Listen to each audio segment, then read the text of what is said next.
TMJ क्लिकेक का होते?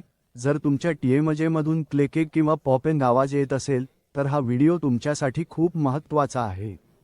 नमस्कार मित्रांनो, मी डॉक्टर रोहन विरानी आणि नेहमीप्रमाणे मी टीएमजे क्लिकिंगवर एक उत्कृष्ट व्हिडिओ आणला आहे।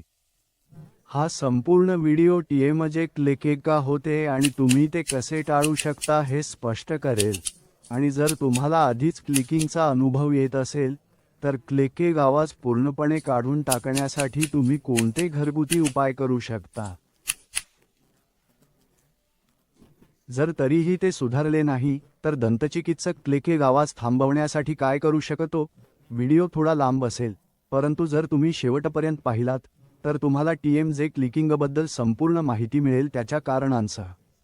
तर चला पटकन वेळ न घालवता टीएमजे क्लिकिंगवर चर्चा करूया। तर टीएमजे क्लिकेक का होते?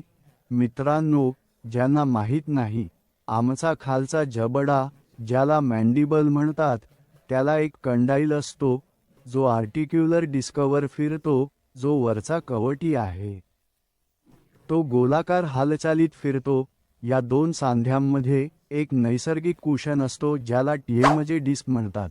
आता अनेक परिस्थितींमध्ये कोणाला धक्का बसतो किंवा त्यांचा चावा म्हणजे जबड्याचा संबंध बरोबर नसतो किंवा संधिवात सारख्या प्रणालीगत समस्या असतात जिथे हा क्लिकेक आवाज विकसित होतो, कारण टीएमजे डिस्क कुशन त्याच्या जागेवरून हलतो आणि हे दोन सांधे विसंगत होतात ज्यामुळे क्लिकेक सुरू होते।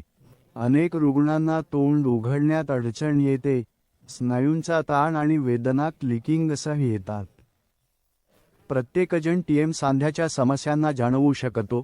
मी टीएम सांध्याच्या समस्यांवर बरेच व्हिडिओ बनवले आहेत, त्यामुळे जर तुम्हाला टीएम सांध्याच्या समस्यांबद्दल आणि क्लिकिंगबद्दल अधिक माहिती हवी असेल तर हे व्हिडिओ नक्की पहा की आम्ही या समस्येसह विविध रुग्णांना कसे मदत केली आहे। तर आता तुम्हाला टीएम सांध्याच्या समस्या काय आहेत आणि त्या का होतात हे समजले आहे। आता तुम्ही घरच्या घरी क्लिकेक आवाज काढण्यासाठी काय करू शकता? सर्वात महत्त्वाची गोष्ट म्हणजे तुमचे तोंड खूप मोठे उघडू नका। काय होते की जर तुमच्या जबड्यातून सांध्यातून आवाज येत असेल तर अनेक लोक दर 10 मिनिटांनी, दर तासाला, दर दिवशी तोंड उघडून आणि बंद करून आवाज आहे की नाही हे तपासतात। हे प्रत्यक्षात समस्या वाढवते। त्याऐवजी तुम्ही तुमचे तोंड उघडणे कमी करावे आणि फक्त तेवढेच करावे की सांध्यातून कोणताही आवाज येत नाही, ज्यामुळे सांध्याला विश्रांती मिळेल आणि तुमची क्लिकेक समस्या दूर होईल। तुम्हाला हवे असल्यास तुम्ही उबदार संकुचन म्हणजे गरम पाण्याची आर्द्रता देखील वापरू शकता। अनेक परिस्थितींमध्ये रुग्णांना वेदना देखील होतात, त्यामुळे स्नायू विश्रांती मायोस्पास 4 गोळ्या प्रौढांसाठी दिवसातून 2दा 5 दिवसांसाठी खूप उपयुक्त आहेत। तर तुम्ही तेही प्रयत्न करू शकता।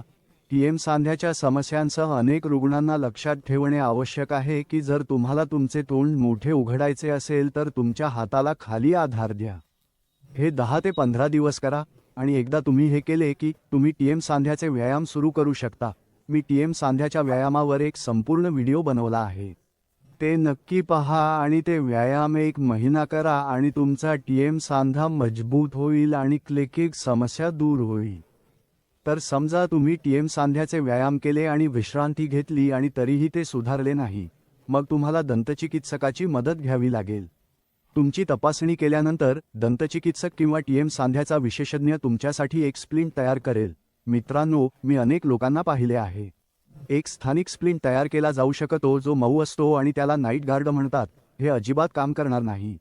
तुम्ही टीएम सांध्याच्या विशेषज्ञाकडे जाऊन योग्य स्प्लिंट तयार करून घ्यावा। मी टीएम सांध्याच्या स्प्लिंटबद्दल अनेक व्हिडिओ अपलोड केले आहेत, तेही तुम्ही पाहू शकता।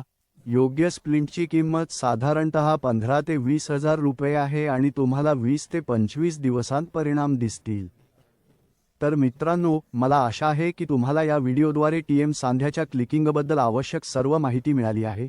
जर तुमच्या कुटुंबातील किंवा मित्रांमध्ये कोणालाही समस्या असेल जिथे इथून क्लिकेक आवाज येतो, तोंड उघडण्यात अडचण येते आणि ते अनेकदा कानाच्या वेदनांची तक्रार करतात, परंतु ईएनटी डॉक्टर म्हणतात की सर्व काही ठीक आहे, तर नक्कीच हा व्हिडिओ त्यांच्यासोबत शेअर करा।